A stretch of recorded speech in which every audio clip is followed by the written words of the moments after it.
سبحان الله خی گەورە فەرمێ مثل كلمة طيبة كشجرة طيبة أصلها ثابت وفرعها في السماء. نمونەی ئینسانی مسلمان، نمونەی کەلیمەی جوان، نمونەی ڕەفیقی باش وەکو چی وایە؟ وەکو دارخورمایەک وایە کە چەقی بێ بە ئەرزە بەڵام پەلوپۆکەی لە ئاسمان بێ. ئەم دارخورمایە بۆچی لە ئەرزایە و پەلوپۆکەی لە ئاسمانە؟ چکە وەکو مسلمان وایە پێغەمبەری خوا صلی الله علیه وسلم جارێکیان پرس بە سەحابەکانەکە فەرمێ دارێکم پێ بڵێن بەردەوام سەوزە و گەڵاکەی ناکەوێ. عەبدوڵای کوڕی عومەر لە مەجلیسەکەیە فەرمێ خەڵک کەوتنە ناو داری ناو بیابانەوە، ئەوتی ئەو دارێ ئەوتی ئەوەیە هەرێکە و شتێکی و لە دڵما چەقیوتم بەخوا ئەمە دارخورمایە، بەس دەبەری پیاوی گەوری زۆر تیابوو لە ڕووم نەهاو قسە بکەم. دوایی وتیانی پێغەمبەری خوا دەتخوا پێمان بڵێ بزان ئەم دارە چییە کە بەردەوام سەوز و وەکو مسلمانی جوایە. پێغەمبەری خوا صلی الله علیه وسلم فەرمی دارخورمایە. الله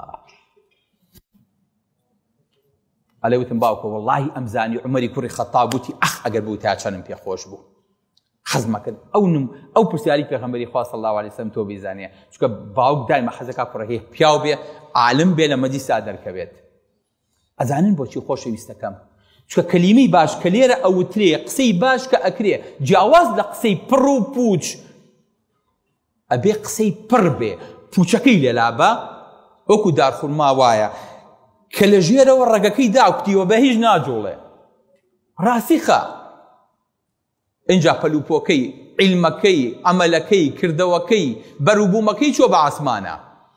چۆن کەلیمەی باش بەرووبوومەکەی ئەخورێ و خەڵکی ئیسفادەی لێەکە، داری چاک و خوڕمای باشیش ئاوا بەرووبوومەکەی شیرینە و خەڵکی ئیسفادەی لێەکە. ئینسانی موسڵمانیش هەروایە. خەڵک لە هەموو شتێکی لە ڕەفیقایەتی، لە تێکەڵی، لە خزمایەتی، لە کاسبی، لە شەریکایەتی، لە هاتوچۆ، لە هەموو شتێکا ئیسفادەی لێەکە. داری جوایە.